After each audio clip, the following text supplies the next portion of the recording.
El agente Spinman. ¿Por dónde anduvo agente esta semana? Con sus micrófonos, con sus informantes. En varios lugares, pero a la vez, además. Bueno, en claro, varios claro. lugares, Gerardo. Buenas noches, Gerardo, primero. Buenas noches, agente. Estás esperando. Un gusto recibirlo. Saluda como 5 veces por programa. ese No, hombre. no, solamente en esta parte donde soy la gente. Antes Claro. soy Ezequiel Ah. Spillman. Ah, ¿Cómo le gusta tenés saludar? razón. Michael, el espionaje, desde la época antes de toda la vida, el espionaje. Desde siempre, y hay mucha documentación de espionaje en Micenas en el siglo VIII a.C. Ahí está. mirá. Mucha documentación, se llaman basileus los tipos de la CIDE de ese... Mira. Los estiusos de esa época. ese estilo, sí. Pero las guerras siempre se definieron por el espía. El espía Claro. es el que conocía la debilidad del enemigo, el que Ahí iba hay antes. testimonio, pero desde siempre, Toda la lógicamente. vida. Pierde al Bueno. enemigo. Bueno, nosotros tenemos a nuestro agente Spillman acá con Sí. nosotros. Gerardo, el gobierno, y te diría la Libertad Avanza, ha entrado en una suerte de laberinto político difícil de descifrar a futuro, y lo planteo porque están con problemas siempre planteamos varios ejes, pero acá a grandes rasgos 2 ejes. Uno hacia afuera, están muy complicados el esquema de alianzas. Él lo recién contó muy bien con detalle la reunión de Macri y Milei, pero vos justo le contabas. Me quedé con esa reunión. Sí. Después, si tenemos un ratito más, hablemos de eso. Dale, seguí. No, a ver, y él lo contó muy bien, pero claro, abajo en el Senado votó en contra del PRO, era en realidad en el tema jubilatorio, pero lo que quiero decir con esto es, el esquema de alianzas que había empezado a construir, sobre todo Guillermo Franco como ministro del Interior en los primeros 6 meses, hoy está semi-derrumbado. Hoy el gobierno no cuenta con el radicalismo como contaba antes, detonó con el peronismo no kirchnerista el bloque de Pichetto, pero también con gran parte de los gobernadores, el PRO está claramente atravesando un momento complejo que hay que ver cómo se desarrolla después de esta última cena, pero nada visora que por lo menos en el tema parlamentario vuelvan a confluir casi en un interbloque como hasta ahora. Pero a ver, pregunta, eso es lo que tiene que ver hacia afuera, para ¿no? la gente y para Helio. Sí.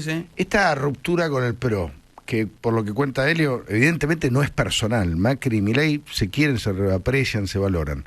Pero es una ruptura que estamos viendo en el Congreso. ¿Es porque los libertarios cambiaron de estrategia, lo corrieron a Franco para que no se negocie más, o porque los del PRO sintieron la necesidad de tomar distancia? Agente, después digo yo. A partir después de la sanción de la ley Bases, con todo lo trabajosa que fue para el gobierno, ya tanto Macri como las principales figuras del PRO, Santilli, los 3 gobernadores, Jorge Macri, Ritondo. Nacho Torres, Ritondo, María Eugenia Vidal, ya habían planteado que el PRO tenía que empezar a imponer su propia agenda, que ya estaba, que con la ley Bases era suficiente, y de ahora en adelante iba a ser una agenda, en todo caso, en el mejor de los casos, compartida de cambio, entre comillas, pero que iban a empezar a imponer temas de su propia agenda. O sea, para vos fue más del PRO que de los libertarios. ¿Vos, Celio? Para mí fue más del PRO y voy a leer un textual de alguien, una fuente que consulté con respecto a esto. La idea es mostrarle al gobierno que si no negocia en el buen sentido de la palabra, va a tener derrotas en el Congreso. El PRO es su poder. Es su poder. Bueno. El PRO es su poder. Es una advertencia. Volvemos a la gente entonces. Sumo totalmente a lo que dice Helio. Entonces, decía, hacia los acuerdos que tenían, o que parecía que en los primeros semestres iban a ir acuerdos, empezó a haber grandes problemas con los articuladores. Vos recién preguntabas por Francos. Bueno, Francos no se lo vio en el Senado, se lo vio mucho menos en el Congreso en las últimas semanas, sobre todo te diría desde que asumió como jefe de gabinete. Y acá aparecen 2 personas y medio a veces, porque hay que decirlo. Uno es Lule Menem, que hablamos el martes pasado de él, que fue uno de los negociadores, por ejemplo, del tema de la bicameral que terminó en manos de Lustó, que era lo que el gobierno no quería. Y el otro, por supuesto, es Santiago Caputo, muy apuntado sobre todo por Mauricio Macri, pero no solo por Macri. Hablabas de Nicolás Massot, el bloque de Pichetto, y en particular Nicolás Massot, tienen casi un encono personal con el asesor presidencial. Con lo cual, el problema hacia afuera es falta de articuladores, sobre todo, y en el caso de los gobernadores, sobre todo los gobernadores más dialoguistas, que es hoy la gran mayoría, están con serios inconvenientes porque dicen que todas las promesas que le había dado el gobierno, sobre todo en lo que refería a obra pública, vialidad y vivienda, donde tienen, vamos a contarlo rápido, una ruta nacional. La provincia no puede interceder en la ruta nacional y arreglar el bache. Y el arreglo que habían logrado gran parte de los gobernadores dialoguistas era que la nación le financie una parte de lo que le falta para arreglarlo o para terminar una vivienda, por ejemplo. Bueno, eso tampoco, dicen muchos de los gobernadores, se está cumpliendo, con lo cual la promesa de que eso se iba a arreglar en el segundo semestre después de la ley de bases está generando que los gobernadores estén progresivamente cada vez más enojados con el gobierno nacional. Eso te diría hacia afuera, Tato. Este es el escenario de los acuerdos, de las alianzas que podemos ver en el Congreso y con las provincias. Pero yo te diría que hay otro problema que cada 2 por 3 sale además de hecho a la luz pública, que son las internas propias del gobierno. Entonces tienen el problema exógeno y el problema endógeno. Tienen problemas por todos lados hoy y son casi todos problemas políticos. Algunos son económicos, porque acá hablamos de déficit fiscal, de obras, etcétera. Pero hay otros que tienen que ver con la política. Entonces, vos tenés hoy tanto el bloque de diputados de La Libertad Avanza, con 37 diputados. Ya se había quebrado cuando se va el expresidente del bloque, Sago. O sea, se iba el tipo que manejaba esos diputados, sí. Dejó el bloque y se fueron 2 personas. Ahora, les contaba recién con Lourdes Arrieta y Bonacci, que fueron las dos que fueron a ver los represores, y dicen que no les avisaron, más Marcela Pagano, que venimos contando que viene a los tiros con Martín Menem y con el bloque. Que fue una de las principales defensoras de Milei durante la campaña. Segunda candidata. Se llamó al silencio, ¿no? Segunda candidata a diputada nacional por la provincia de Buenos Aires. Estratégico, vocera.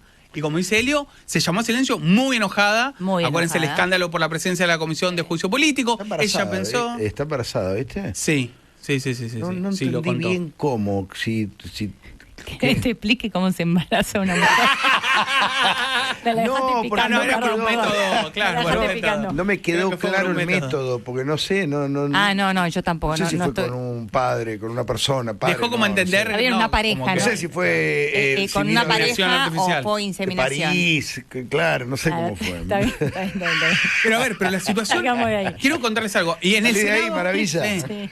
Y en el Senado, ayer en la audiencia del hijo, el senador más duro contra el juez federal fue Francisco Poltroni del oficialismo. Sí, Creo sí. que con Carolina Lozada fueron los dos más duros. Un tipo que se supone que responde al Poder Ejecutivo que esté impulsando esa candidatura. Ese Entonces, senador responde a Villarroel. Victoria Villarroel. 100%. Directamente. Directamente, sí. Sí, y además, como es de Formosa, tiene ahí como un historial personal con Gildo Infran, se le mezclan las cuestiones y termina pegándole a Santiago Caputo y al juez que propone el propio gobierno. Yo Y es Villarroel más, con Mayans tuvo ahí sí, hoy sí. Es que Villarroel tiene muy buena relación con los radicales, con los kirchneristas, con el PRO, y les diría que menos con la Libertad Avanza, con todos. Qué locura, ¿no? En un ratito, si querés, te amplío, pero el dato para mí más importante, independientemente de que hay una senadora por Jujuy llamada Vilma Vedia, que también está analizando votar en contra del hijo, además de Poltroni, el dato conceptual es el único oficialismo que va perdiendo diputados y senadores en el camino. Y tienen tantos inconvenientes. Para después va a ampliar obtenerlos. a la gente Spinman, pero simplemente subo una observación que leo en Clarín de Nacho Miri, que dice: la oposición muestra los 2 tercios. Juntos, peronistas, kirchneristas, radicales, PRO y algún libertario, como bien suma la gente Spinman. Del otro lado tenés 2 tercios del Congreso. Pueden dar vuelta un veto. Pueden dar vuelta a todo. Un veto pueden dar. Agente, queríamos cerrar tu excelente información sobre las internas libertarias. Claro, hablábamos recién de los bloques en el Congreso de Diputados y Senadores, y inclusive yo decía, lo raro, la extrañeza, generalmente los oficialismos suman bloques, crean bloques supuestamente dialoguistas para tener más votos, y acá se está dando el proceso casi inverso, por eso adelantaba que es muy probable que por lo menos entre 1 y 3 de las mujeres que forman parte del bloque de diputados de la Libertad Avanza se vayan. De hecho, Oscar Sago, que era el presidente del bloque, ya le había ofrecido a Marcela Pagano irse con él, y hay que ver qué pasa ahora con Arrieta y Bonacci, contábamos recién.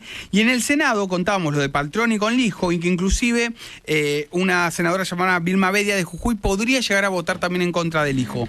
A esto, Tato, que es en el Congreso, se le suman los líos que venimos contando en el gabinete entre la ministra de Capital Humano, Sandra Petovelo, con Santiago Caputo, Guillermo Francos con Patricia Bullrich, que siguen pasando un momento malo, no tienen buena relación históricamente, algo que viene inclusive antes de que asuma como jefe de gabinete Guillermo Francos. Y, por ejemplo, otra interna que en algún momento vamos a ampliar seguramente la semana que viene, que tiene que ver con Federico Sturzenegger, con Mario Russo y con Julio Cordero, el secretario de Trabajo, Mario Russo, ministro de Salud. Al final Sturzenegger con Caputo bien. Muy bien. Muy. Sí, la verdad que sí, se llevan muy bien. Había mucha expectativa por No viene por ahí, choques la que habían interna. tenido en la época de Macri, No. pero ahora andan lo más bien y en sintonía. Y está haciendo cosas Sturzenegger, ¿eh? Sí, sí. Todos los días alguna desregulación, alguna medida, alguna cosita interesante, el rol.